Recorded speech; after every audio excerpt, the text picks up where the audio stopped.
Se logra ver, ¿cierto? ¿Sí? Perfecto, ahí estamos. Ay, muy bien, buenas noches, buenas noches. A ver, fundamentos, acá estamos.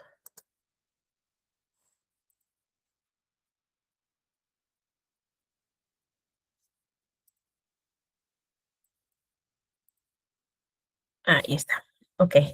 ¿Se logra visualizar? ¿Sí? ¿Sí se ve bien? Ujú, perfecto, perfecto. Muy bien. Sí se logra visualizar. Muy bien, bienvenidos, bienvenidos, ¿qué tal? Qué gusto escuchar que han ingresado, que distintas redes han llegado a ustedes. Me gusta eso. Em, Cuéntenme un poco, ¿están dictando, están enseñando, son educadores, son de repente, están estudiando de repente docencia, son psicólogos? Cuéntenme en qué hacen.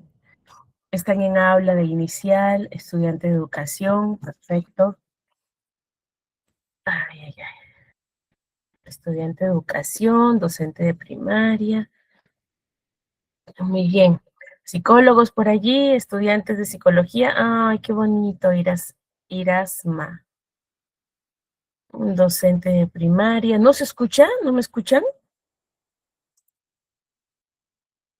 ¿No escuchan nada? ¿No? Qué raro.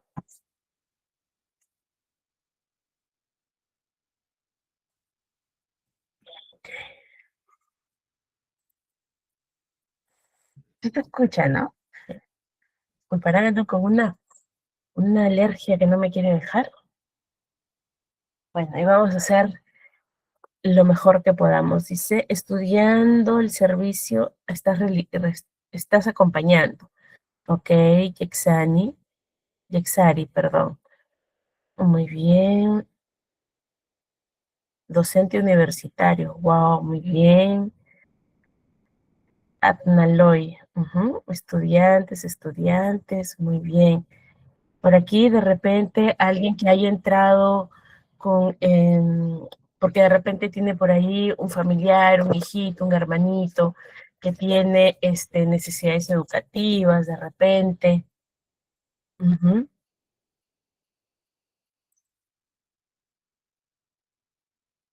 ujú. Es médico. Ok, entonces tenemos bastante público, bastante personas con distintos perfiles. Es bonito eso. Ajá, quiero aprender para ayudar a un sobrino. Muy bien. Esto me permite a mí también ir perfilando ejemplos, ir perfilando ejercicios, ¿ya? Para que nosotros vayamos también orientándonos a qué es lo que vamos a trabajar durante estas 5 sesiones. Esta primera sesión, ¿ok? Esta primera sesión más que todo es una mirada así en general de lo que es la psicología educativa, ¿ok? Esta psicología educativa es una disciplina ya que se encuentra, yo creo que en el corazón de cualquier proceso, ¿ok? Em, Aquí vamos en cualquier proceso de enseñanza, sobre todo, enseñanza y aprendizaje, ¿no? Aquí, de repente ustedes ya han experimentado, ¿no? Que, de repente algunas estrategias, los que son docentes, funcionan muy bien con unos niños, pero con otros niños se nos quedan como que a la mitad o no terminan de encajar, ¿no? Entonces, esto es importante para que nosotros vayamos abriendo esta perspectiva, ¿no? Recordar que la psicología educativa no es solo teoría, no es solo teoría, es mucho de llevarla a de llevarla a nuestra cotidianidad, a nuestra realidad, ¿ok? Y la psicología tampoco es exclusiva de psicólogos, es para todos nosotros.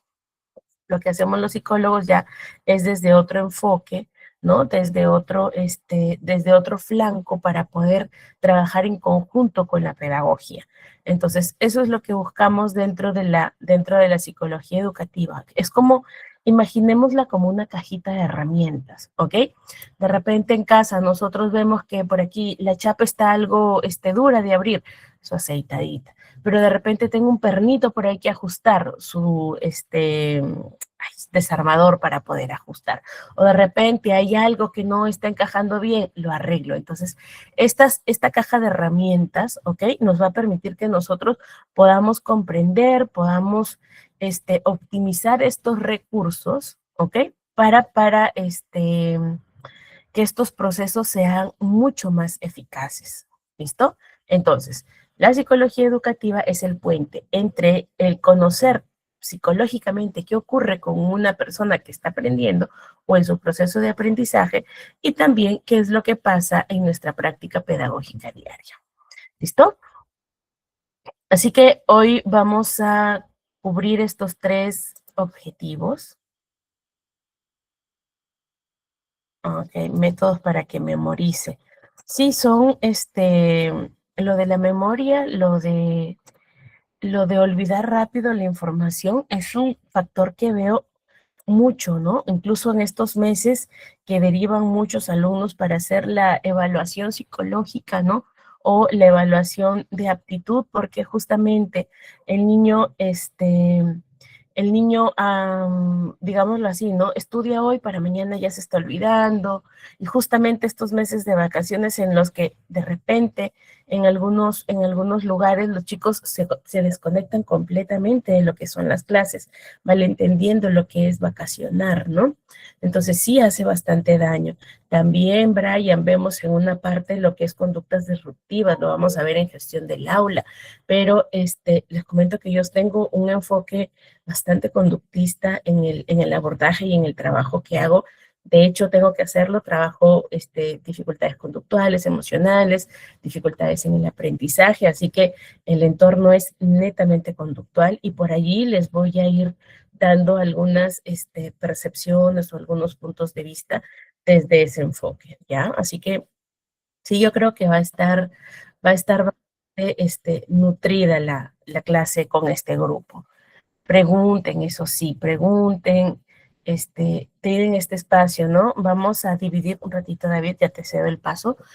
Vamos a dividir la clase de manera en que yo les voy a ir dando espacios para que ustedes puedan ir haciendo las consultas o de repente para que nos cuenten alguna experiencia. Lo que sí les pido, como son 90 minutos que hay que sacarle el provecho así al máximo, que sean sisuntas, ¿no? Que sean directo, redacten bien la idea para que nos podamos entender y sobre todo que quede bien el mensaje, ¿no? Y que no nos retrasemos.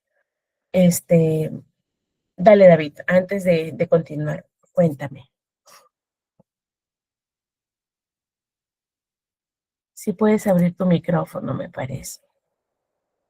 Sí, puedes abrir tu micrófono. Aló. Hola. Sí, son dos preguntitas. Una que, ¿cuánto va a durar el curso? Ya Y les explicaron al iniciar. Te respondo inmediatamente. Son 5 sesiones, 5 clases de 90 minutos cada clase.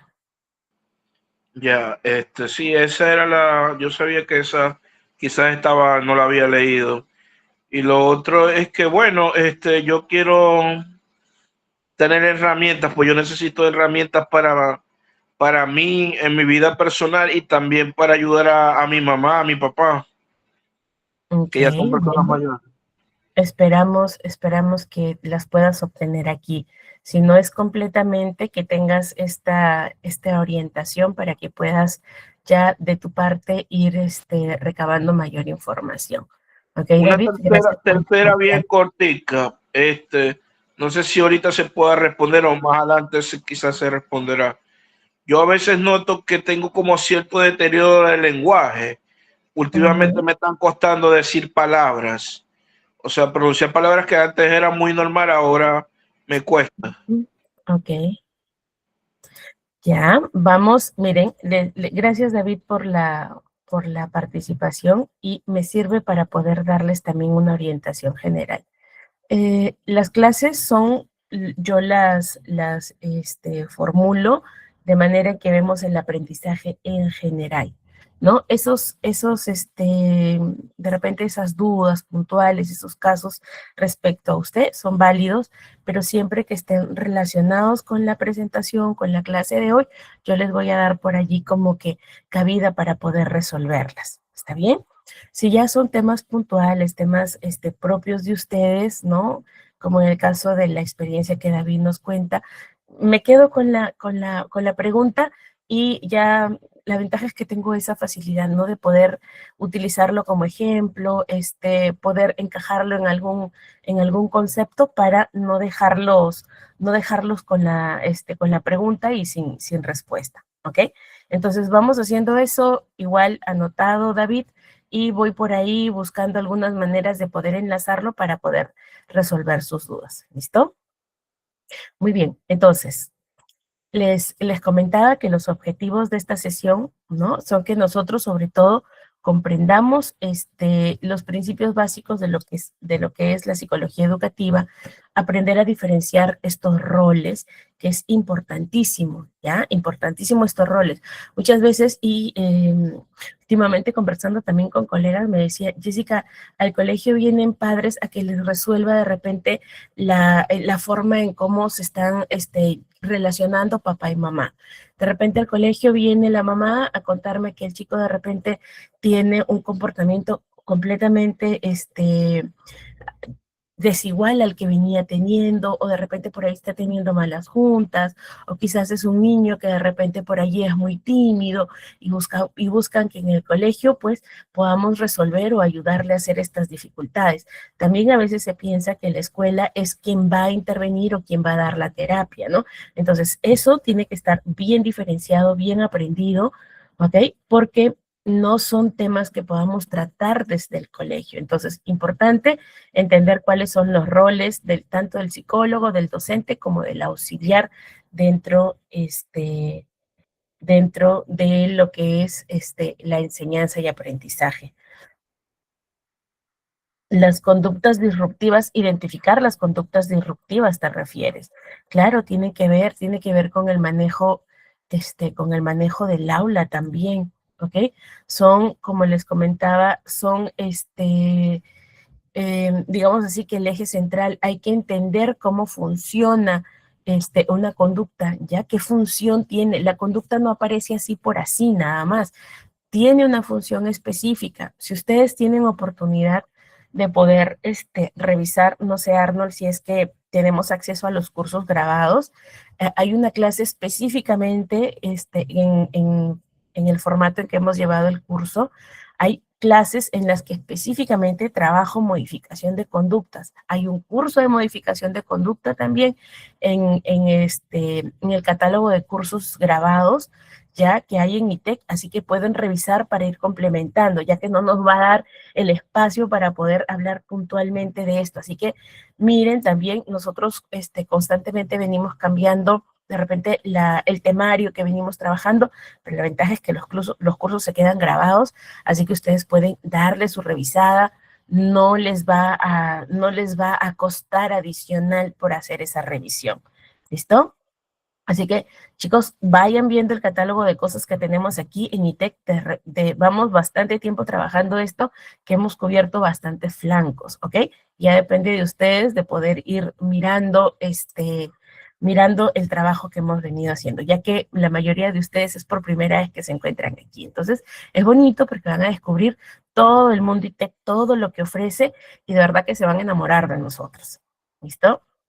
Muy bien. Luego vamos a ver el tercer objetivo, que es analizar los factores que influyen en la enseñanza y en el aprendizaje. ¿Listo?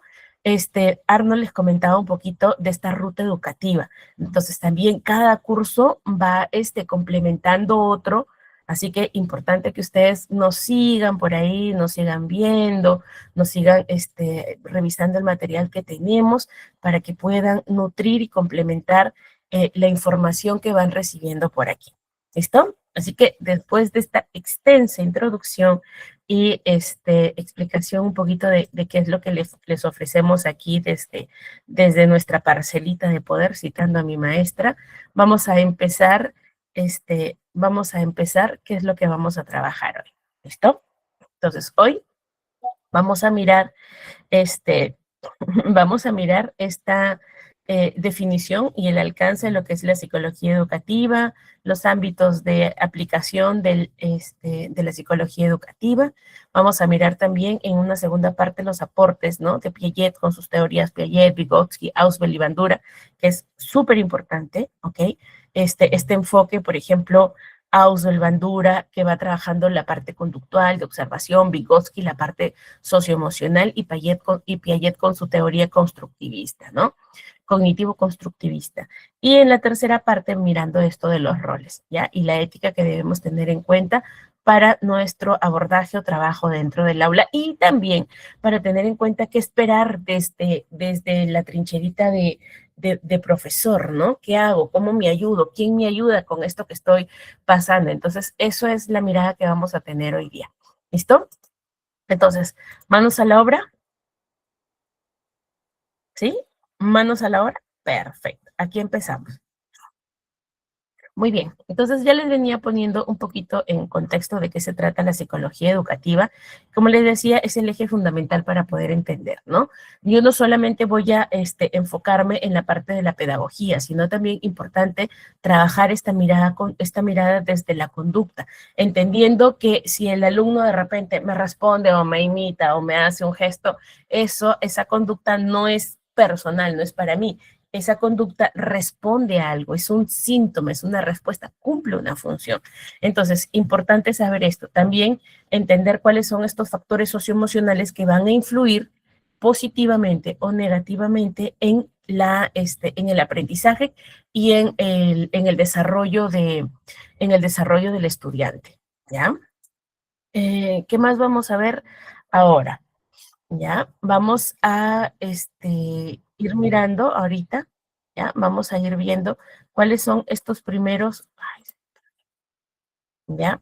¿Qué es la psicología educativa? Estos primeros enfoques de lo que es psicología educativa. Muy bien, hola, Yengo. Este, muy bien, vamos mirando, ¿ok? La psicología educativa les he puesto aquí desde tres flancos diciendo así, ¿no? Es una disciplina que está aplicada, que es aplicada, de hecho, se estudia científicamente, ¿no? Y va a estudiar estos procesos de enseñanza-aprendizaje. Aquí estamos, ¿ya? El proceso de enseñanza-aprendizaje. Entonces, va a considerar lo que son las características del estudiante, importante las características del docente, también en qué contexto se está desarrollando este aprendizaje y las interacciones que ocurren dentro del entorno escolar. Es decir, la vida, la cotidianidad, las relaciones, como la forma en cómo se vinculan ya dentro del aula y dentro de la escuela también. Entonces, aquí es importante que a través de la psicología educativa, que es una rama de la psicología, ya el propósito de esta rama es que nosotros, las personas, lleguemos a comprender cómo aprenden las personas, ¿ok? No estoy hablando solo de niños, cómo aprenden las personas y también que podamos, que podamos diseñar ya estrategias que potencien el aprendizaje. Estas estrategias también deben favorecer el desarrollo integral y contribuir sobre todo a que se puedan resolver estas dificultades que suelen surgir dentro de la cotidianidad o dentro del rosa, ¿ya? Que son dificultades, pueden ser dificultades académicas o también pueden ser dificultades conductuales. Entonces, aquí les ponía yo, es la disciplina científica, ¿verdad? Disciplina científica que se enfoca en el estudio de procesos de cambio comportamental que se conducen en las personas como resultado de su participación en situaciones o actividades educativas, ¿no? En cristianito esto significa que todo el aprendizaje, es decir, la interacción, lo que el docente comparte, ¿no? Lo que el estudiante infiere, lo que el estudiante también va deduciendo, ¿no? Lo que el estudiante va de repente interpretando de acuerdo a la experiencia y también cómo es que se va desenvolviendo dentro de su contexto, va a influir, ¿no? Va a resultar como aprendizaje, ¿ok? Entonces, aquí el propósito de la psicología, ¿no? De la psicología educativa, como les digo, es entender cómo nosotros aprendemos, ¿ok? Y esto potenciarlo, ¿ok? Entonces, el interés principal es no solamente esta conducta estática, sino que cada vez que nosotros aprendemos algo, ¿ya? Cuando aprendemos algo, va a modificar una conducta. Ahora, toda conducta no siempre va, o sea, todo aprendizaje no siempre lo vamos a observar, perdón, como conducta. A veces el aprendizaje solamente se interioriza, pero no se deja ver, no se observa que se aprendió porque no lo visualizamos. Pero sí, todo aprendizaje genera un cambio en la conducta. También hay algunos aprendizajes que los generan, pero que nosotros no los observamos, ¿ok? Solamente los notamos cuando se manifiestan. Entonces, digamos que de esta manera, ¿ok? Hay que tener en cuenta esto de acá, ¿no? Cuando hablamos de aprendizaje o de proceso de enseñanza-aprendizaje, tenemos que ver este alcance, ¿ok? Como abarca todas estas variables que van a inferir, que van a intervenir en el hecho educativo, ya nosotros vamos a ver la forma del aprendizaje y del proceso de enseñanza desde la perspectiva del que aprende, es decir, del estudiante, amor, y desde el que enseña, ¿ok? O en todo caso, desde la situación educativa, que sería el entorno. Entonces, cuando hablamos acerca del que aprende, ¿no? Vamos a tomar en cuenta, por ejemplo, los procesos cognitivos. Los procesos cognitivos son funciones cognitivas que son esenciales para que se pueda dar el aprendizaje, ¿ok? ¿Qué se requiere? Memoria, se requiere atención, se requiere lenguaje, por ejemplo, pensamiento, lenguaje, que son las funciones cognitivas básicas. Estos procesos cognitivos, ¿ok? Estas funciones, estos procesos cognitivos se van a desarrollar desde el nacimiento de la persona y desde ahí se van a empezar a entrenar estas habilidades, ¿ok? ¿Y para qué se necesita que se aprendan o que se desarrollen? Porque sí o sí, para aprender requerimos atención, requerimos concentración. A mayor atención, mayor concentración. A mayor concentración, mayor aprendizaje. Entonces, siempre en alto, ¿no? Por ahí escuchaba que decían ustedes, ¿no? Tenemos una casuística, ¿no? En la que muchos de repente de los chicos olvidan mucho lo que estudian de un día para otro, ¿no? Entonces quiero saber, es mucha prevalencia de esto, quiero saber por qué está ocurriendo esto, por qué los chicos no están teniendo esta capacidad de retención. Entonces, esto, por ejemplo, lo podemos resolver a través de esto, de entender cómo se están dando estos procesos de aprendizaje. ¿Ok? Esta inquietud, por ejemplo, de muchos docentes, de muchos padres de familia, tiene mucho sentido. Y es que no es que simplemente sea una percepción, sino que aquí está pasando de repente que hay mayor prevalencia respecto a la percepción o la retención de información a corto plazo. La memoria de trabajo es la que falla mucho, por ejemplo, en estos procesos, ¿no? Entonces, más que sea un problema de memoria, ¿ok? Les está dando más que todo una dificultad en cuanto al aprendizaje. Y aquí varios factores que van a influir, ¿ok? Por ejemplo, las actividades no conectan con el estudiante, y eso lo vamos a ver un poquito en la parte del docente. No se genera emoción.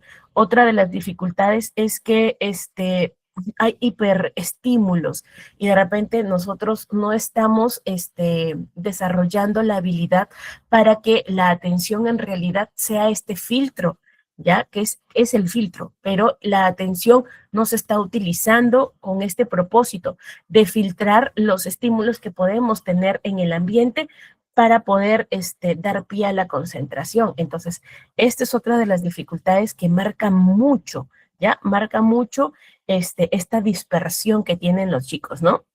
Y bueno, otro de los factores que yo he analizado respecto a esto es que hay mucha sobrecarga, ¿no?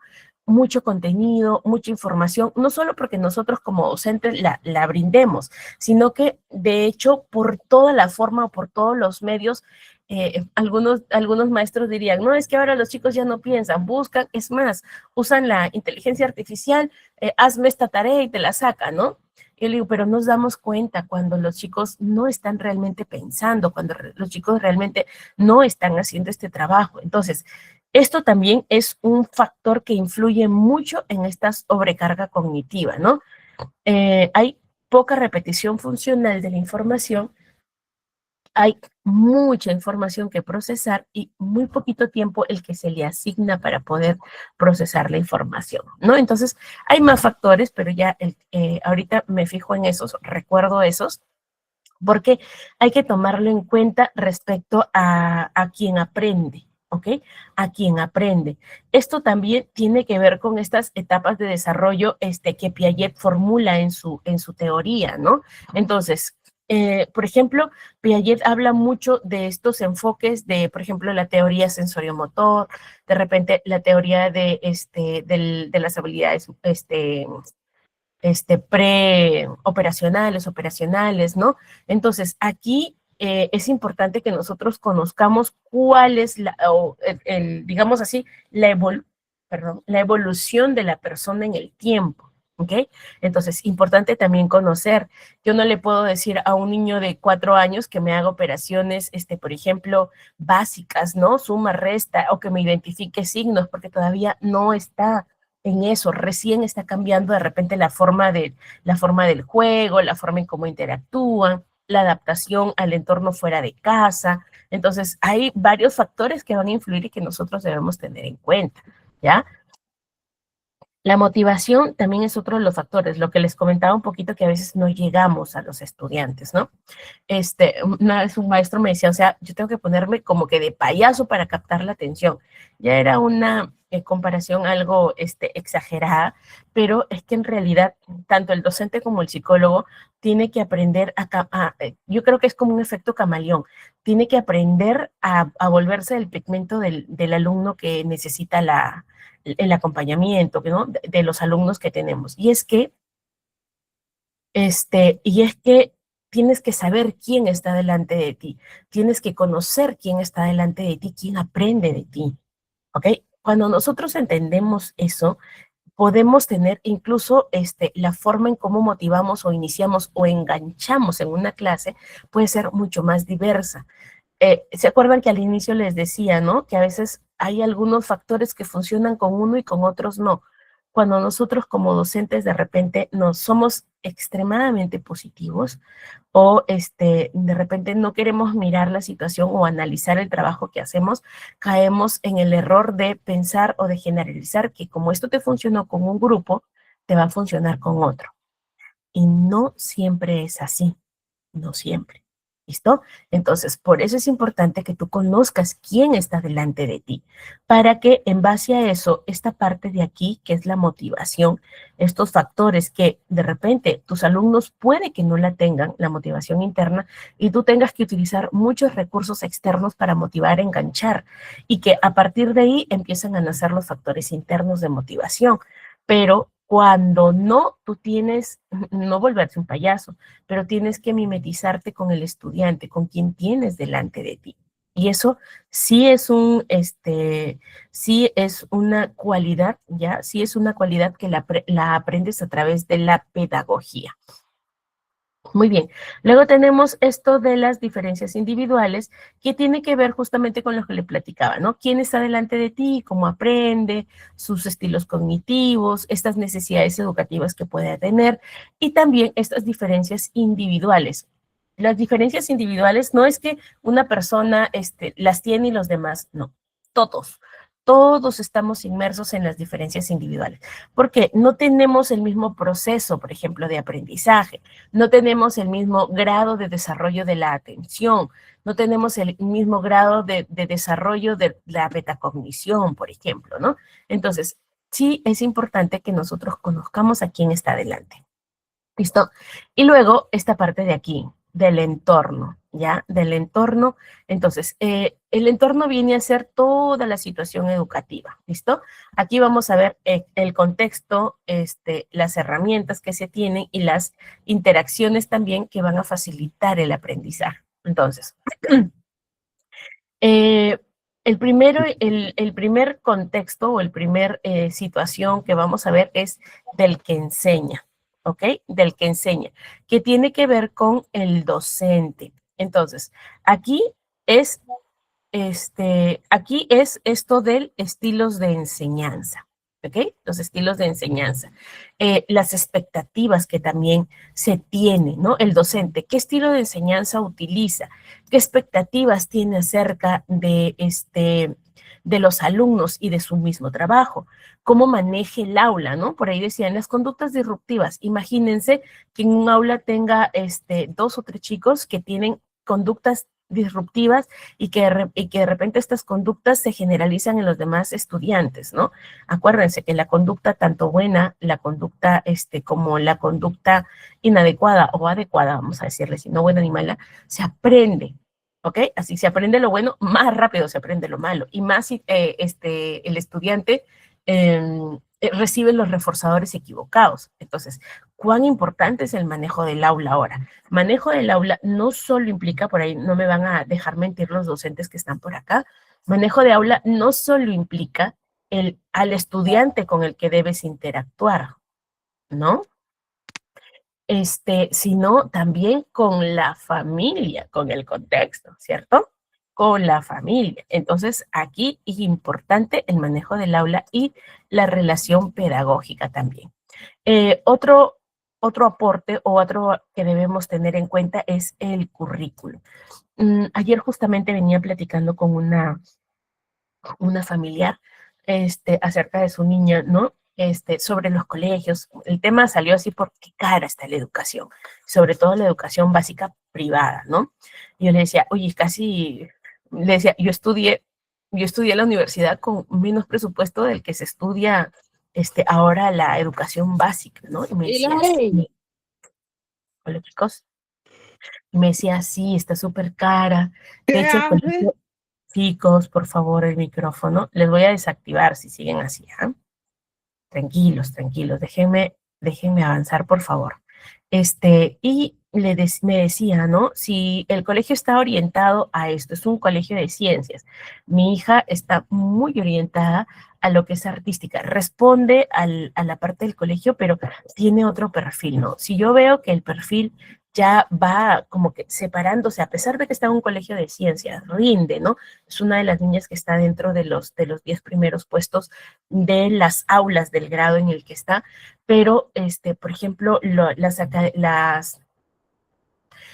los temas o los talleres que toma adicionales se van orientando para otro perfil, como muy de emprendedor, muy de conocer cosas, por ejemplo, costura, repostería, manejo de las finanzas, ¿no? El de tema de emprendedor, hace ballet, hace música, dibuja. Entonces me dice, yo le veo que está perfilado para otra cosa. Entonces, esto es importante de entender y me agradaba conversar con esta persona porque decía, ¿cómo es que ahora estamos? No es que ya el colegio te lo da y tú te adaptas al colegio, sino es que como ahora muchas familias, muchos padres se involucran en esto, ¿no? En esto de cuáles son las características que tiene mi hijo y qué le voy a ayudar a potenciar.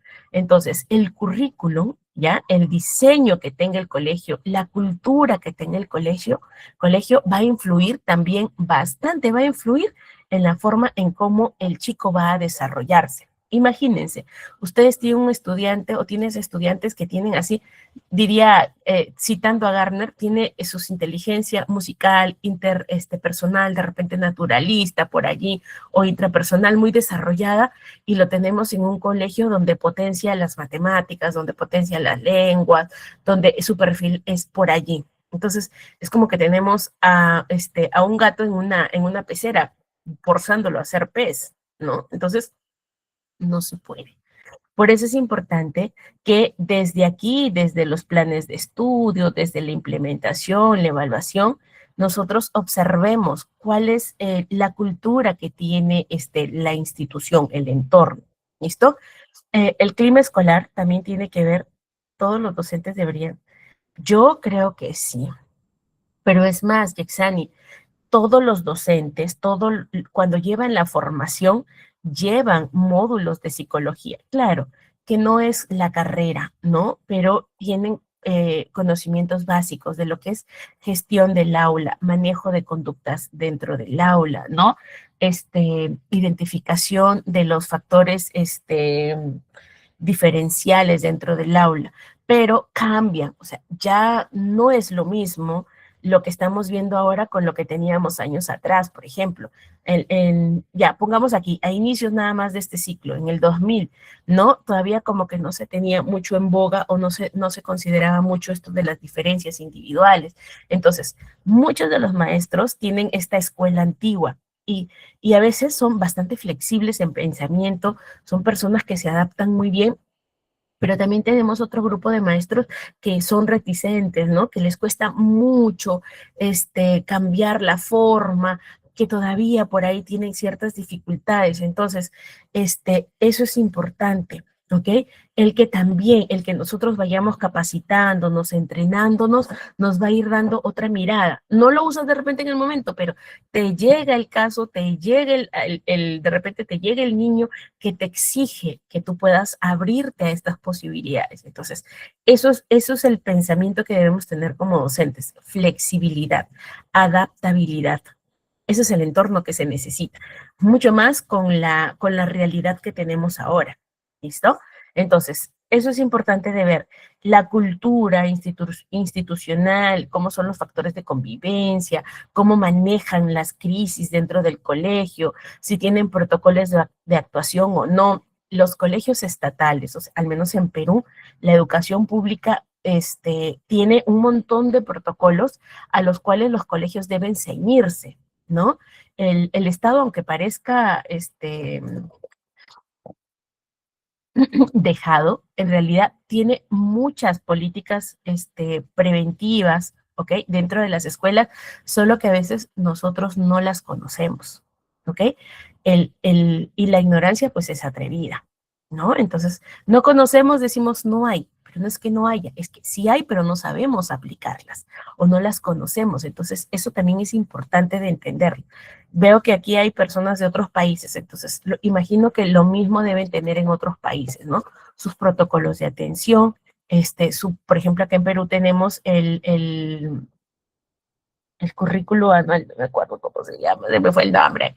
Este, entonces, el modelo curricular que lo da el Estado y que ya las instituciones educativas van adaptando a su realidad, pero es como una guía, ¿ok? Entonces, imagino que todos en todos los países lo tenemos porque es el que marca la ruta de aprendizaje, ¿listo? Y diseño, gracias Angélica, diseño curricular, eso es. Entonces, de allí es como empiezas a trabajar, de cómo nos vamos guiando y de cómo vas adaptando a tu realidad, a tu contexto, ¿ya? Y luego también otro de los factores que influye mucho es estos factores sociofamiliares, ¿ok? Ser docente por ahí les leía, ¿no? No es fácil. No solo, bueno, de hecho, tú educas al estudiante, ¿no? Educas al discente, pero lidias con la familia. ¿Ok? Y aquí sí necesitamos mucho manejo, mucho manejo. Entonces, aquí estos factores socioemocionales, la influencia del entorno, el rendimiento académico, las características del estudiante, el perfil que va teniendo, también entonces va a ir dándonos cuenta de qué es lo que se requiere. ¿Ok? ¿Dónde vamos a aplicar la psicología educativa? Entonces, vamos a aplicar la psicología educativa, por ejemplo, en la parte del aprendizaje, ¿no? Este, ¿A quiénes de ustedes les enseñaron mientras se formaban, ya sea en la básica, ya sea en la superior, les enseñaron estrategias de estudio o técnicas de estudio?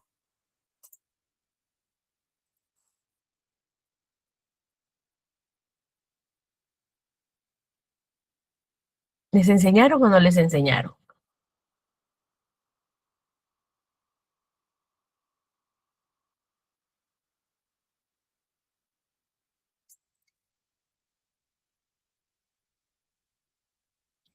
A mí nunca, dice.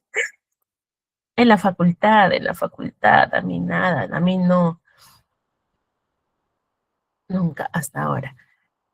Ah, ya, les preguntaba si les habían enseñado técnicas de estudio. ¿Alguna vez han escuchado sobre eso?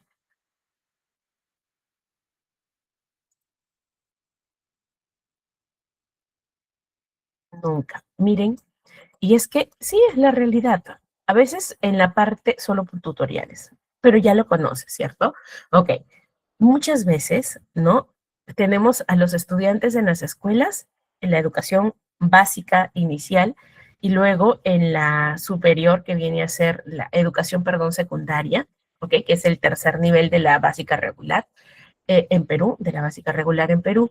Este, y recién cuando están terminando tercero, cuarto, quinto, recién por ahí les enseñan técnicas de estudio.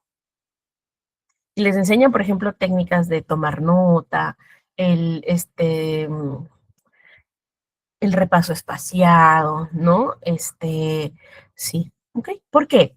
Porque en cuarto y quinto, ya están saliendo de la secundaria, necesitan esto para la universidad, para su formación superior, técnica o profesional. Así que recién. Pero miren todo el tiempo que perdieron en no poder tener estas técnicas de estudio o esta forma de aprender. ¿Ok? Entonces, importante. En cuanto al aprendizaje y a la cognición, sí, yo creo que importante es enseñar técnicas de estudio, cómo tomar notas, cómo hacer resúmenes, cómo organizar el tiempo. Estas estrategias de estudio nos ahorran años de sufrimiento. Te juro, nos ahorran años de sufrimiento. Yo también soy una de ustedes que lo aprendió a la mala en la universidad, ¿no? Y siempre digo, si me hubieran a mí enseñado esto de verdad de adolescente o desde niña, no hubiera padecido tanto. Era dispersa, ¿no? De repente hay mala gestión del tiempo. Es más, cuando yo empecé mi formación profesional, a la par trabajaba. Ni siquiera me lo enseñaron, creo, en la universidad, ¿no? A mí me lo enseñaron trabajando, así como diciendo, toma, te lanzo a la piscina y nada, así. Tenía una jefa que agradezco a Dios que se cruzó en mi camino, o yo en el de ella, que me enseñó esto, lo que nosotros llamamos, o lo que ya en mi formación entendí como funciones ejecutivas: planificación, gestión del tiempo, organización, distribución del tiempo, ¿no? Me lo enseñó con una agenda, por ejemplo, ¿no? El trabajo en equipo, que son realmente, que son funciones que se necesitan mucho para que el trabajo en el aula rinda frutos, ¿no? A ustedes justo un paréntesis aquí. Yo tengo no es una columnita, pero me gusta escribir, me gusta hacer un poco de análisis y siempre invitar a la reflexión a las personas. Por ahí tengo un canal en el que escribo y siempre lanzo preguntas, y lo último que iba a escribir era de esto, ¿no? ¿Qué hacemos? ¿Qué queremos nosotros de nuestros hijos? Ya, yo quiero que mi hijo lea, yo quiero que mi hijo haga esto, ¿y qué hacemos para conseguir esto? ¿No? Y era en parte basándome en esto de conversar mucho con las familias, con los padres, y con los docentes, de que necesitamos realmente desde temprana edad enseñar estas técnicas de estudio, ¿ok? Jessica, a mí no me las enseñó un profesor, las aprendí en internet. Las aprendiste. Eso es una forma de aprender, que es el aprendizaje por instrucción. Entonces, a través de tutoriales, a través de la lectura individual, a través de preguntas, de explicación, lo voy aprendiendo. Pero es importante las técnicas de estudio.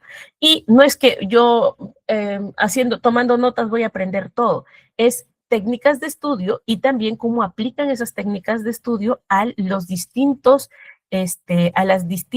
áreas que yo voy a estudiar. Las matemáticas yo no las puedo aprender como aprendo historia, ¿no? Yo la historia no la puedo aprender como tengo que aprender, por ejemplo, las ciencias sociales, ¿no? O de repente como voy a aprender el lenguaje, ¿no? O la comunicación. Entonces, digamos así que cada tema tiene una técnica de aprendizaje que va a servirme más que otra. ¿Listo? Entonces, eso es importante. Yo aquí hago mucho énfasis. Jessica, tengo niños con dificultades atencionales en el aula, problemas de conducta. Señora, profesor, mamá, enséñele técnicas de estudio, enséñele regulación, inscríbalo en programas en los que pueda trabajar estas cosas que nosotros notamos que tienen dificultades, ¿ok? Es que esa es una forma de, Karina, esa es una forma de aprender, ¿ok? Esa es una forma, es una técnica de estudio, ¿ok? Normalmente nosotros cogemos un tema y decimos, ok, a ver, lees el título, ojeas, porque así hacemos, ¿no? Ojeamos, ya. Esto de ojear es más o menos, tú ya vas viendo, ¿no? ¿Qué conozco del tema? Luego te haces las preguntas, ahí ya viene la técnica de estudio. ¿Qué conozco del tema? Y anotas.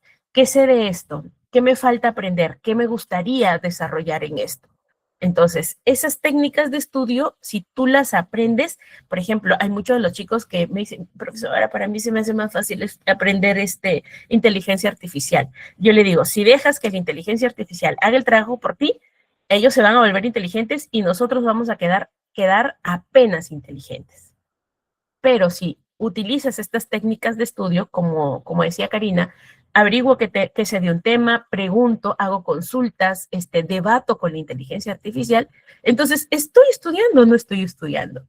¿Estoy generando mayor aprendizaje? Sí, pero si yo la uso para que me resuelva la vida y yo paso el tiempo en el teléfono, paso el tiempo por ahí rascándome la panza, decía mi papá, ¿no? Entonces, no me va a ayudar. Por eso, importante, teníamos que hacer esto. Es que en realidad eso es lo que buscamos. No nos neguemos a que lo usen, pero que lo usen de buena forma. ¿Ok? Años atrás, el Internet, no, mejor busquen un libro, vean la biblioteca. Ahora tenemos todo aquí al alcance de la mano. O sea, con un clic y ya está la información. Pero aún así tenemos chicos que no leen, que no buscan, que no hacen uso de referencias bibliográficas, que no saben hacer síntesis, que no saben hacer resúmenes, ¿cierto? O que no saben sacar conceptos, interpretar conceptos. Y esto tiene que ver porque utilizan las estrategias, perdón, utilizan las herramientas para no hacer el trabajo, más que para hacer un trabajo. ¿Listo? Brian, ¿qué te asombra? ¿Qué asombra? Cuéntame, ¿qué te asombra? Yo también quiero entender ese icono, ¿ya? Entonces, aquí, importante. Entonces, en el ámbito de aplicación va a ser aprendizaje, conducta socioemocional y clima escolar, que está todo amarrado, no es separado, ¿ok? Todo está engranado, es como un relojito. Entonces, eso es importante de poder nosotros entenderlo. Que nunca me enseñaron técnicas de estudio, pero estás a tiempo de poder aprenderlas, ¿ok? Nunca es tarde, nunca es tarde. Entonces, ¿podemos estudiar técnicas de estudio? Sí, averigüemos. Hay algunos, por ejemplo, yo he visto mucho en redes que aparece esta técnica Feynman, ¿no? Que tienes que hacer esto, tienes que hacerlo de acá. Feynman dice, ¿no? Si puedes explicar lo que tú sabes a un niño, ya sabes, ya lo aprendiste, ¿no? Pero no lo es todo, no lo es todo. Para llegar a eso, entonces, este, esto es importante de poder entenderlo. Es que no le des, es que cuando use el aparato, cuando use la tecnología, lo use para su beneficio, ¿no? Entonces, eso es, por ejemplo, estas apps, Smart, creo que es, una app que va ayudando con las matemáticas. Yo, como psicóloga, le he recomendado mucho a los padres, ¿no? Ah, ya, tu hijo quiere tablet, quiere celular, ok, vamos poniéndole un programita para que vaya a trabajar, ¿no? Entonces, no es que sea del todo malo, pero debe tener un propósito, ¿ok? Debe tener un propósito. Entonces, en la escuela nosotros trabajamos muchísimo que se genere el aprendizaje, pero en la casa también debe ir ayudándonos con eso. O sea, no podemos estar como remando en sentidos contrarios y tratar de llevar al chico a un espacio, porque no lo vamos a poder llevar. ¿Listo? Entonces, todo tiene que estar direccionado, una misma meta. Entonces, eso es lo que nosotros buscamos dentro, ¿no? Dentro de lo que es el abordaje de la psicología educativa, que tanto en la escuela como en el hogar estemos unificados en metas, estemos orientados a un mismo logro para llevar al estudiante a que genere las competencias, porque recuérdense, ahora es por competencias que se le evalúa, ¿no? Algunos docentes no están de acuerdo con eso, pero es lo que Es lo que manda ahora el diseño curricular. Entonces, vamos viendo ahorita los aportes ya de Piaget. Miren, vamos a ver aportes de Piaget, aportes de Vygotsky, vamos a ver aportes de Bandura y vamos a mirar el aprendizaje por descubrimiento de Brunner. ¿Ok? Entonces, voy por aquí. ¿Qué hace Piaget? ¿Ok? Piaget, por ejemplo, nos habla mucho, ¿ok? Del, nos habla mucho de este desarrollo individual, que es por etapas, ¿ok? Eh, Piaget nos da una, digamos así que una visión más que todo biológica, ¿ok? De cómo se va construyendo el aprendizaje, pero a través del desarrollo biológico y del desarrollo neurológico. Entonces, lo primero que dice Piaget es que el aprendizaje se construye. No es que ya naces con esto. El aprendizaje se construye y se va a construir a medida que vas participando en actividades. Es decir, por eso que el aprendizaje se construye activamente. ¿Ok? Entonces, el estudiante aquí no es un receptor pasivo, ¿ok? Sino es una persona que va a interpretar, va a organizar y va a reestructurar la información. ¿Cómo es que interpreta? De acuerdo a cómo la vive. Pónganse en este escenario.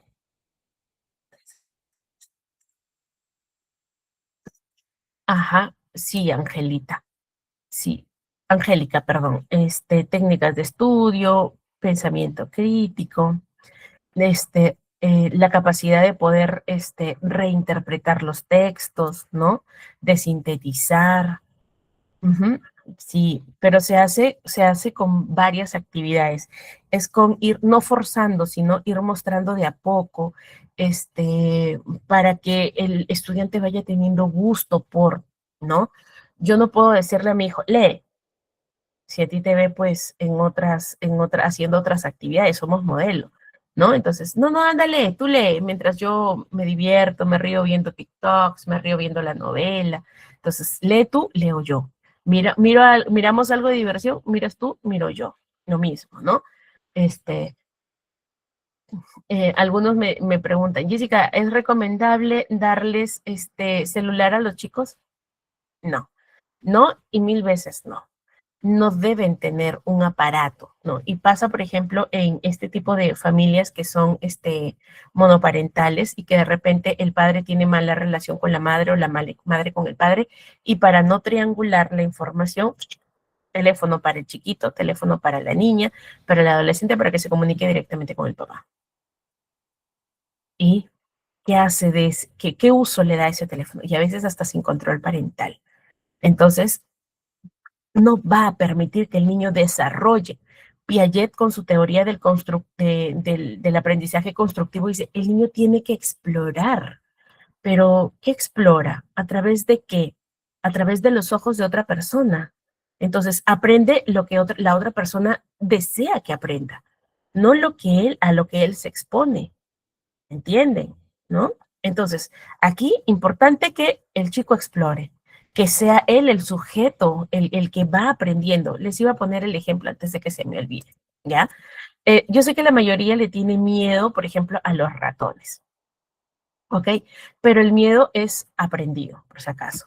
Entonces, imaginémonos este escenario. Niños en un aula, niños de jardín, y de repente por ahí llevan una cobaya o un hámster, ¿no? No es ratón. Llevan un hámster, les muestran, el hámster por ahí se escapa, los niños miran cómo corre, lo atrapan, y de repente por allí un adulto ve el hámster y grita, ¡ah! Y grita, ¿no? Y los demás niños reaccionan y comienzan a llorar. Lloran porque vieron al hámster correr o lloran en respuesta del grito del adulto.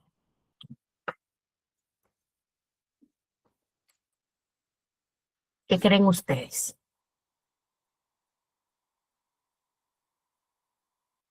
Lo más probable que sí. Lo más probable es que la respuesta sea del grito. ¿Sí? ¿Verdad? Ahora, esos niños que no tenían esta experiencia empiezan a interpretar la información, ¿ok? A través de esta experiencia. Si el miedo que le tiene un adulto, entonces el miedo que le tiene, el miedo que aprende el niño, ¿verdad? Entonces, aquí es el resultado de cómo vamos aprendiendo, de cómo se interpreta la información. Pero de repente, imaginémonos que en este grupo de niños, ya había un niño que estuvo pendiente de repente de tocar a la coballita, al hámster, y de repente en ese momento estaba entretenido, absorto, mirando cómo era el ratoncito, y no escuchó el grito, no le prestó atención al grito. Él no asoció esa experiencia, no la asoció al grito y de distinta forma percibió la experiencia. Entonces, aquí tiene que ver esto, el interpretar, el organizar y el reestructurar la información. Y de repente Barran dice, no, yo cuando estaba niño nos llevaron un ratoncito y yo le tengo pavor. No, pero yo juego, yo los toco, yo puedo tener incluso un hámster en mi casa, tengo mi hámster, ¿no? No, yo no, mi mamá les teme, no nos dejan tener. Entonces, aquí es esta experiencia, ¿no? Cómo el sujeto interpreta la experiencia y cómo reestructura la información. Así se da el proceso de aprendizaje a través de la construcción. También Piaget nos habla acerca de los procesos de asimilación y acomodación, que tiene que ver, ¿no? Con cómo se entiende. La asimilación y la acomodación tiene que ver con esto. Lo de la experiencia, ¿ok? Lo que yo voy aprendiendo a través de la experiencia, y luego cuando ya viene la parte de la información, digamos, científica o con un rigor mucho más académico, me la presentan, ¿ok? Esta información con mi experiencia previa se vuelve a acomodar, ¿ok? Entonces, el principio de asimilación y acomodación tiene que ver entre esta información que yo ya tenía, que son mis conocimientos previos, con la información nueva, en cómo se asimila y cómo se empiezan a reestructurar estos esquemas previos. ¿Ok? Y la otra parte que habla Piaget es de esta etapa, ¿no? De las etapas del desarrollo. Entonces, estas etapas del desarrollo, Piaget, digamos así que expone, ¿no? Cómo es que a través de el crecimiento evolutivo, cómo es que la persona está dispuesta o predispuesta para aprender o para adquirir ciertos aprendizajes. Entonces, la primera etapa definitivamente es full sensorial, ¿ok?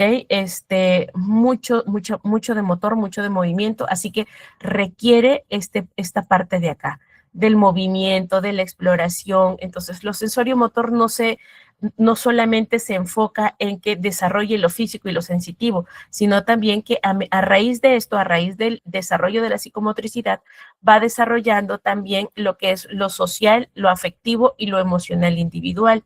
Entonces, importante que nosotros les permitamos este desplazamiento, esta curiosidad. Aquí notamos la curiosidad innata y muchas veces en esta etapa es donde se mata esa curiosidad, donde la enterramos, ¿ya? Donde la enterramos, y cuando pasa a esta fase, que es la fase preoperacional, ¿no? Donde el niño ya empieza a tener mayor rigor académico, ya no es solamente de la exploración individual, ¿ya? Entonces es donde el niño de repente va teniendo ciertas dificultades. ¿Por qué? Porque matamos la curiosidad de repente con comentarios, con carencias en cuanto a la estimulación o con carencias en cuanto al desarrollo individual del niño en esta etapa, en la sensoria motora, ¿ok? En las operaciones concretas tiene que ver un poco con la independencia, tiene que ver con la aparición, por ejemplo, de la moralidad, que ya esto te va dando luz de cómo es que el chico empieza a discernir entre lo correcto e incorrecto, a emitir un juicio personal, ¿no? Entonces, en esta etapa de las operaciones concretas, incluso lo pasamos de lo simbólico a lo abstracto, se entienden las cosas de manera abstracta. En cambio, en la preoperacional estamos full simbólico, de hecho, que toque, que haga, que vea, ¿ok? Por ejemplo, aquí en el de operaciones concretas, el niño empieza a hacer operaciones o empieza a desarrollar la capacidad lógica, la capacidad por ejemplo, de lo simbólico al abstracto a través de haber trabajado, construido mucho al principio lo simbólico, lo que tangible, ¿listo? Y luego tenemos esta etapa de las operaciones formales que da desde los 11 años hasta el último día de nuestras vidas aquí, ¿no? Entonces, esta etapa de las operaciones formales ya es una parte donde vamos ya poniendo en práctica, por ejemplo, ¿no? La capacidad lógica, el dilucidar información, ¿no? El de organizar, entonces, aquí en esta etapa es donde se va a concretar ya nuestros aprendizajes, ¿ok? Eso es lo que aporta Piaget. Entonces, vamos a ver lo que aporta la teoría sociocultural. Sin embargo, Vygotsky, por ejemplo, ya, Vygotsky toma mucho, bueno, Piaget es antes de Vygotsky, Bandura es antes de Vygotsky, o ahí a la par creo, Brunner es antes de Vygotsky. Entonces, Vygotsky tiene como que todos los enfoques o todos los aportes de las demás teorías y dice, hey, ustedes están olvidando algo importante. No solamente para el aprendizaje son las capacidades individuales de la persona por el desarrollo cognitivo, no solo es la conducta, no solo es el entorno lo que va a enseñar, ¿no? Es también, ¿ok? Es también lo que la parte del contexto que decimos ahora, pero era lo social, emocional, va a influir, lo sociocultural, ¿ok? Entonces, Vygotsky hace estos aportes centrales, como por ejemplo el de que aprendemos gracias a la interacción con otras personas, ¿no? Sobre todo de esta interacción que tienen los pequeños con los adultos o con compañeros que tengan un poco más, que estén un poco más avanzados. Entonces, ese es el aporte que hace Vygotsky, ¿ya? Acerca del aprendizaje. Entonces, para Vygotsky, el aprendizaje sí ocurre solo, pero se potencia cuando ocurre en compañía. También hay, digamos así, que ya, ese es el concepto de andamiaje, ¿no? Entonces, él dice que el estudiante puede llegar a hacer algo, a veces por su cuenta, pero puede lograr, ¿no? Puede lograr otras, si es que alguien lo guía. Esto es el andamiaje. Siempre que reciba instrucción de una persona que tenga un poquito más de experiencia, ¿no? Que sea un poquito más experto, que puede ser un par o que puede ser un adulto, entonces esto lo va a llevar a alcanzar o a reducir la brecha de lo que conocemos como zona de desarrollo próximo. Esta zona de desarrollo próximo es donde el estudiante se encuentra, ¿no? Donde requiere la ayuda, acá, donde requiere la ayuda y el potencial, a dónde puede llegar. Entonces, este espacio entre donde está y a dónde puede llegar con el andamiaje, con la ayuda de un adulto o una persona que tenga un poquito más de experiencia, entonces todo esto se tiene que acortar y se acorta para llevar al estudiante a alcanzar sus competencias. Entonces, esa distancia entre donde está y donde puede llegar se llama zona de desarrollo próximo. Y que justamente esto, cuando ya se asimila o se hace parte de, se retira el andamiaje, ¿no? Entonces, Vygotsky no dice toda la vida uno tiene que estar con andamiaje, sino que cuando ya se aprende, se retira el andamiaje. Y nuevamente se evalúa hacia dónde puede llegar, qué puede hacer solo y qué necesita potenciar para hacerlo en compañía. Entonces, esto es lo que Vygotsky aporta. También habla Vygotsky acerca del lenguaje, cómo es que el lenguaje es una de las herramientas que nos ayuda, por ejemplo, a pensar y nos ayuda a aprender. Entonces, cuando el niño aprende a través de la experiencia, ¿no?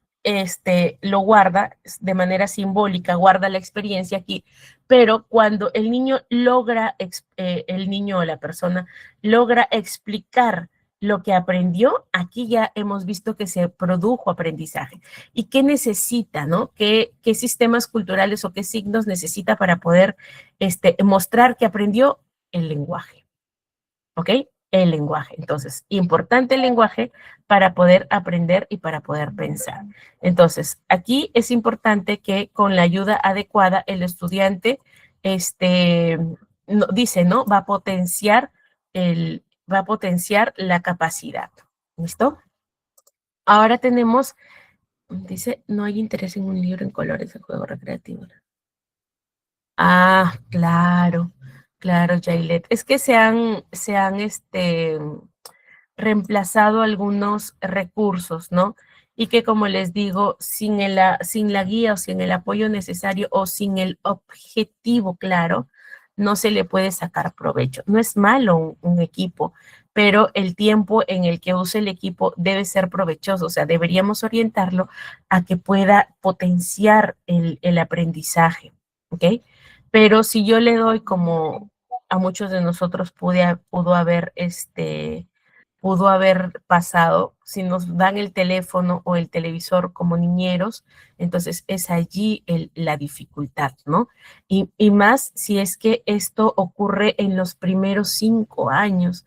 Entonces, a veces tenemos dificultades en el aula de retrasos del lenguaje. Mi niño no habla, el niño no socializa, ¿no? O el niño de repente no se adapta bien al grupo porque no ha desarrollado las habilidades de tolerancia a la frustración, no conoce límites, no entiende de límites. Entonces, de repente, eso dificulta la adaptación a la época escolar.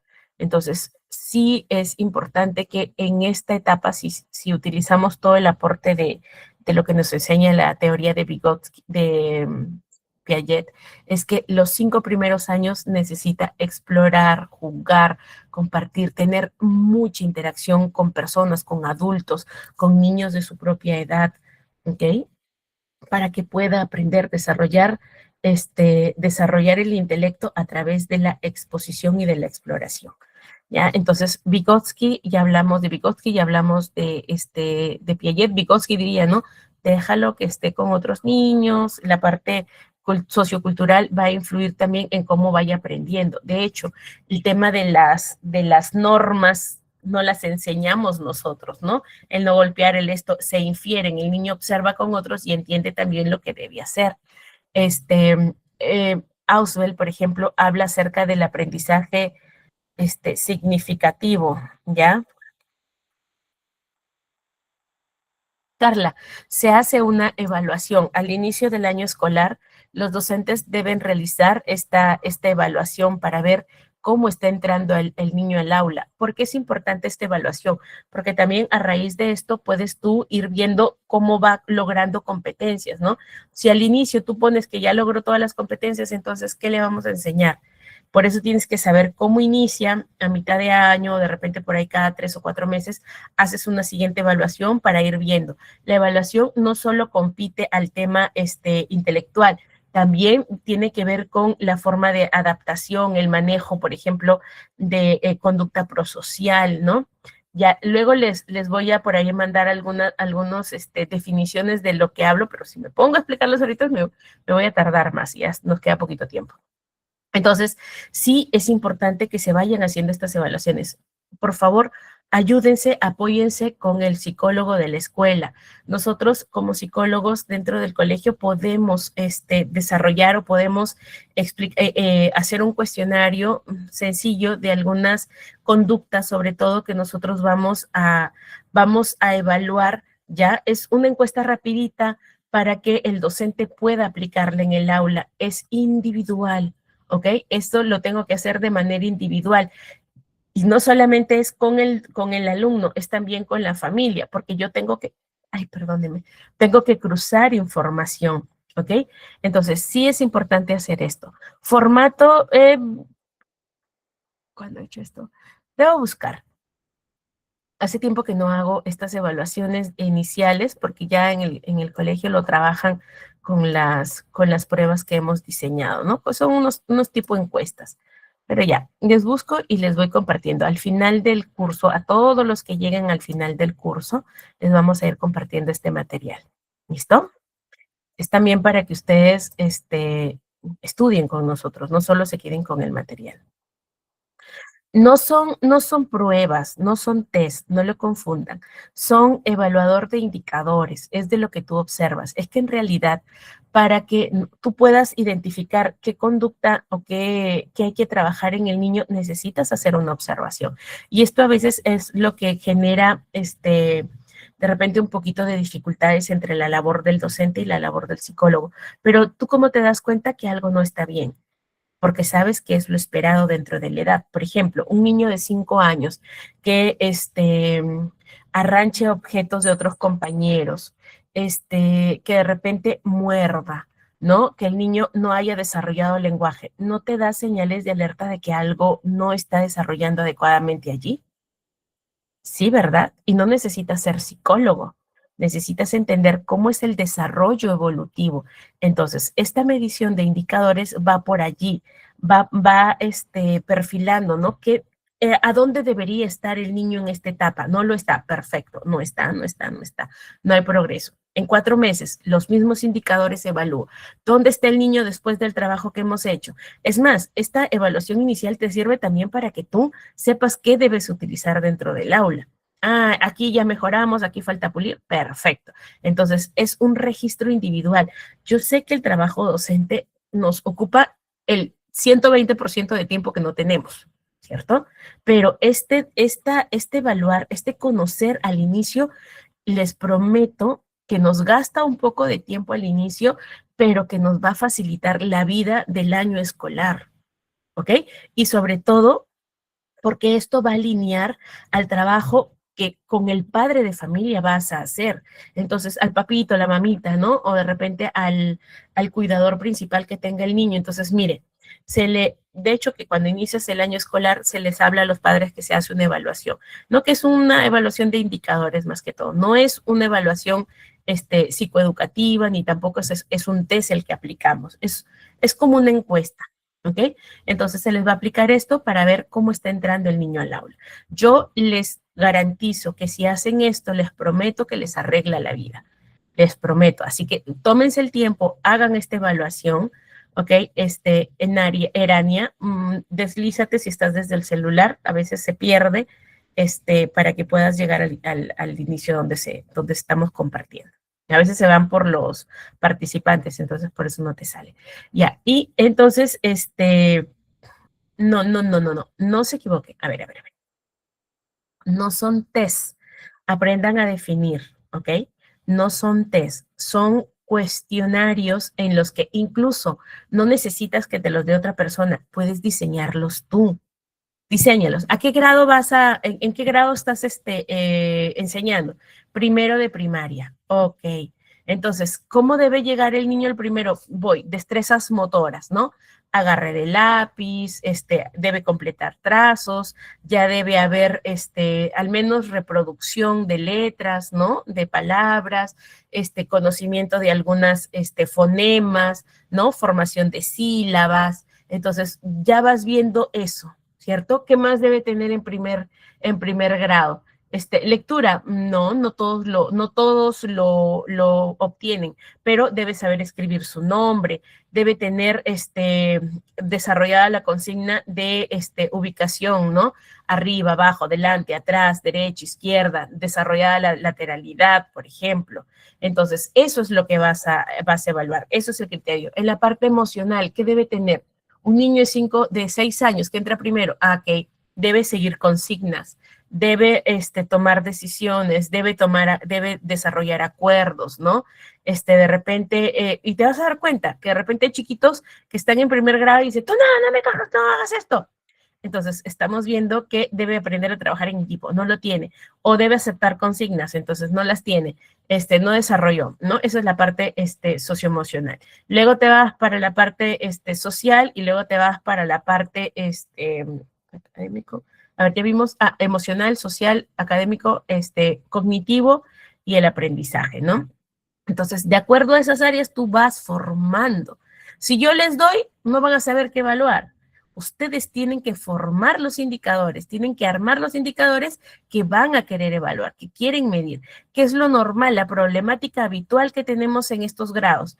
¿Qué es la problemática habitual que tienes en segundo? Chicos que no lograron la competencia de la lectoescritura. ¿Qué es lo normal, o no lo normal, sino lo que suele pasar, lo más cotidiano, ¿no? De repente, en tercer grado, los temas con las matemáticas, ¿no? Con las identificación de signos básicos, tercer grado ya les empiezan a enseñar, por ejemplo, multiplicación. De hecho, ya tienen nociones de lo que es división, porque desde segundo les enseñan, ¿no?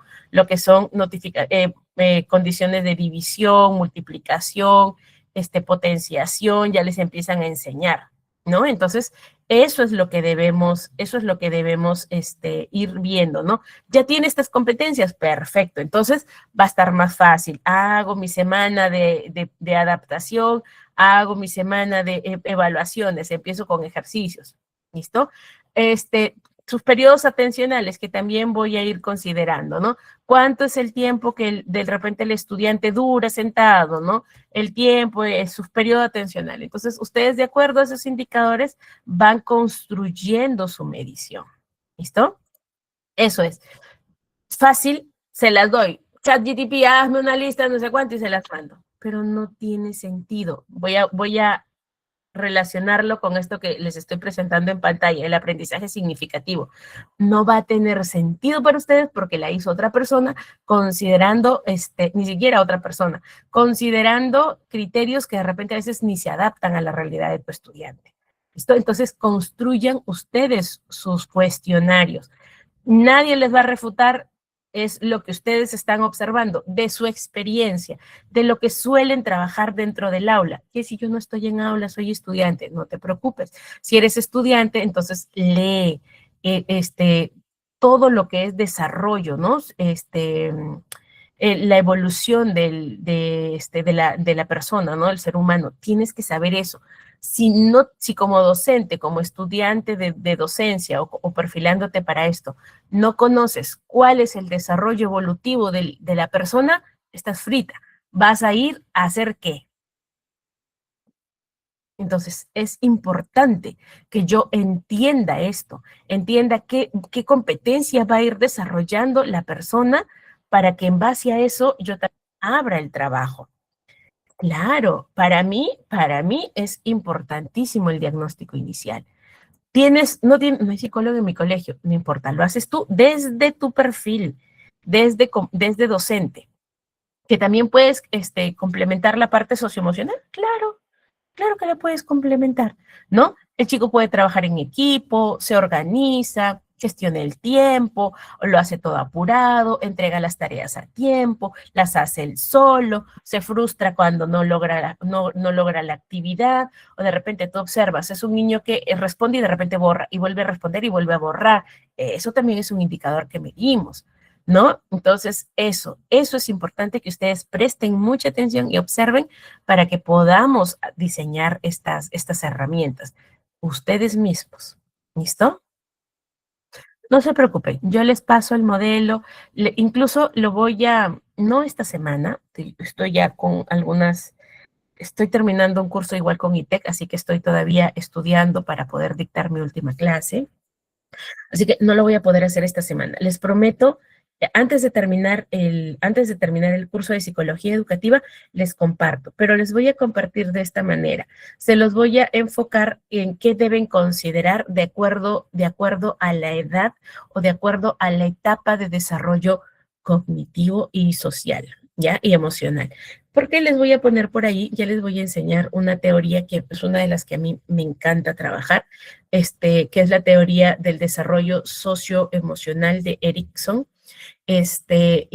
Yo mucho utilizo esto justamente para diseñar estos criterios de evaluación diagnóstica. ¿Ok?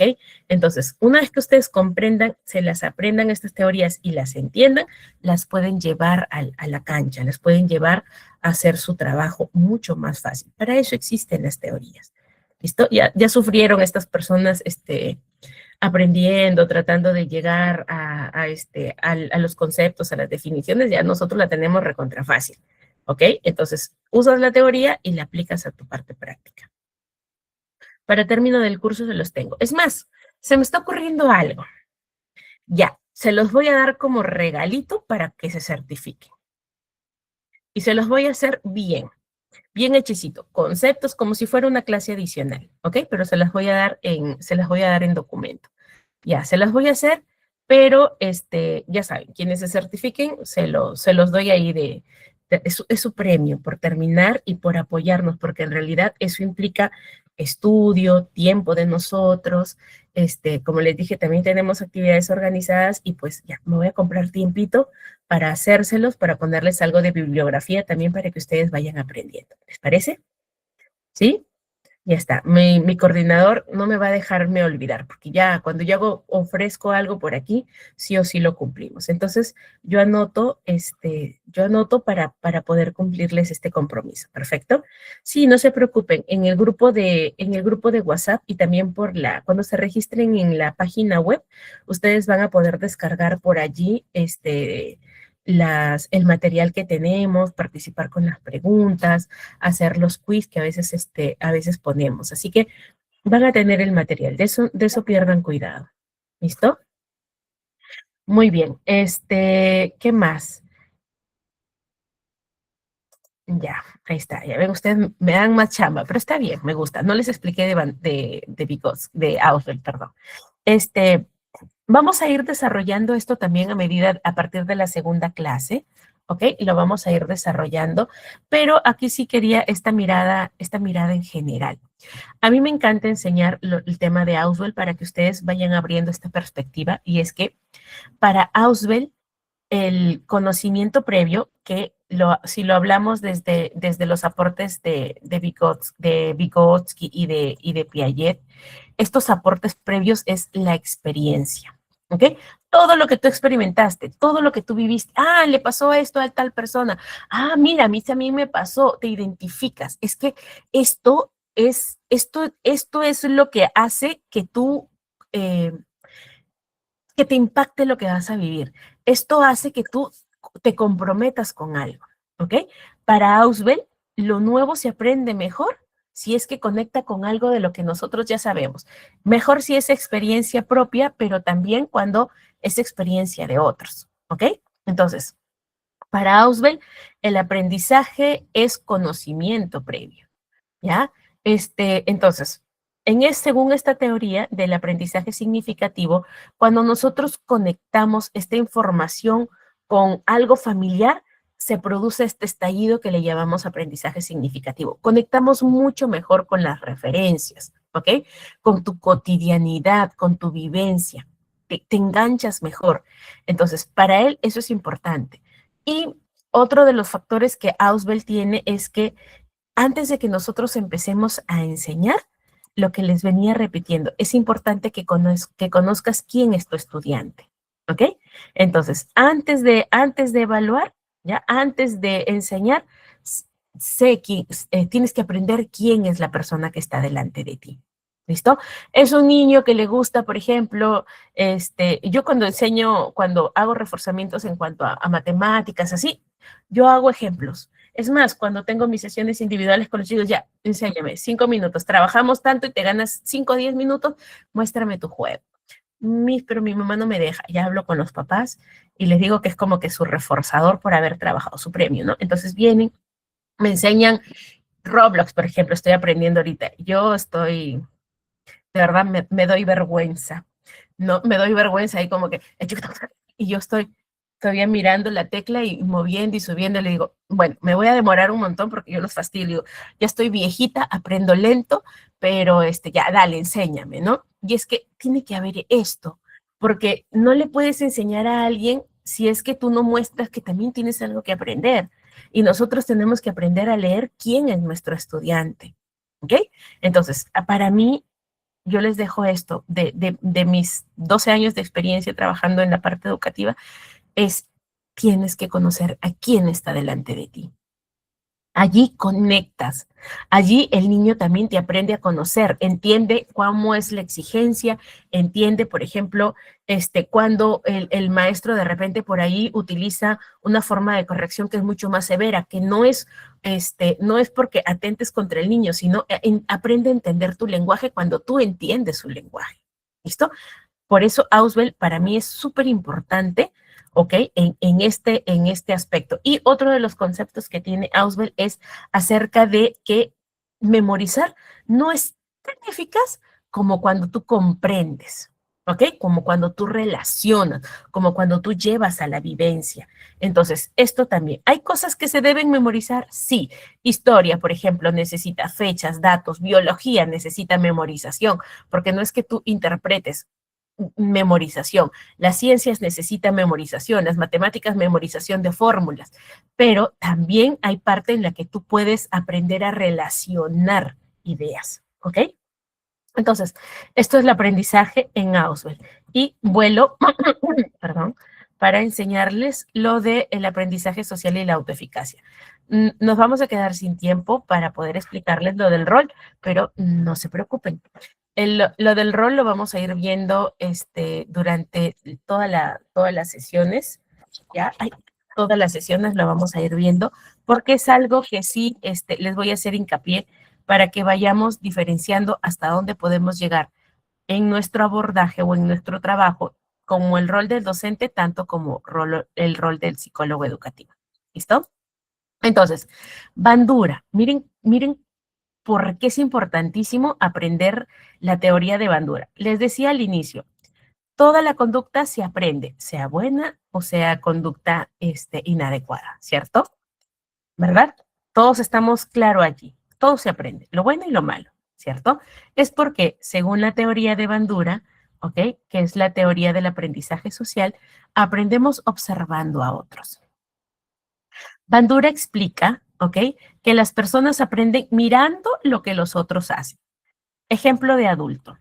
Si yo veo que un conductor se mete por una callecita, que es un espacio chiquito, se mete por una callecita para cortar camino, para evitarse una vuelta, hace como 10 minutos en el tráfico. Lo hace uno, lo hace otro, lo hace otro y lo hace otro. ¿No estaríamos hablando aquí de aprendizaje por imitación? Aunque sea malo, no estoy diciendo si es correcto o incorrecto. Si uno lo hace, yo también lo hago. El de la cola. Exacto, Manuela. Es el aprendizaje vicario. Bandura desarrolla toda su teoría del aprendizaje vicario. ¿Listo? Y hay otro concepto muy importante que tiene Bandura, que es la autoeficacia, que es otro de los conceptos hermosos, porque es como él puede, yo puedo. Si él lo hace, yo también puedo hacerlo. Ahora, esto, ¿cómo lo llevamos a que todo el aprendizaje se direccione a algo que sea beneficioso para el estudiante? Porque así como aprendo vicariamente, aprendo lo bueno y aprendo lo que no es adecuado para mí. Entonces, aquí entra a tallar lo que es el modelo, ya el modelo positivo. Entra a tallar lo que son los reforzadores positivos. Entra a tallar también la retroalimentación y la autoeficacia. Ya no me va a dar el tiempo para darles ejemplos de esto, pero no se preocupen que les voy a enseñar de estas 4 teorías que hemos visto, más la de Erickson, les voy a enseñar así detenidamente para que logren entender cómo vamos a aplicar estos conceptos dentro del aprendizaje del aula. ¿Listo? Para poder, esta cajita de herramientas que les hablaba al inicio, poder tener la mayor pulida, ¿ya? Para tener la mayor cantidad de herramientas para poder utilizar dentro de nuestra práctica educativa. ¿Listo? Espero que les haya gustado la clase. Siempre, ¿no? A mí me queda corto el tiempo, no sé por qué. No aprendí a gestionar todavía el tiempo. A veces hay participaciones importantes, ¿ya? Pero sí, sí me gusta explicarles, detenerme en algunas cosas que es importante, ¿ya? Y lo que sí, no se vayan, por favor, no se vayan, de hecho, sí, únanse todas las siguientes clases. Yo les agradezco por estos 90 minutos que separan de su descanso, de su familia, pero van a ver que va a ser fructífero, ¿ok? Les va a ayudar muchísimo, sobre todo porque les da esta mirada general de lo que podemos hacer dentro del aula. Muy bien, no se olviden que siempre trabajamos en base a la confidencialidad, al respeto, al principio de no maleficencia, es decir, que no hacemos daño, no buscamos hacer daño, el de justicia, el de competencia profesional, que es lo que estamos trabajando ahorita.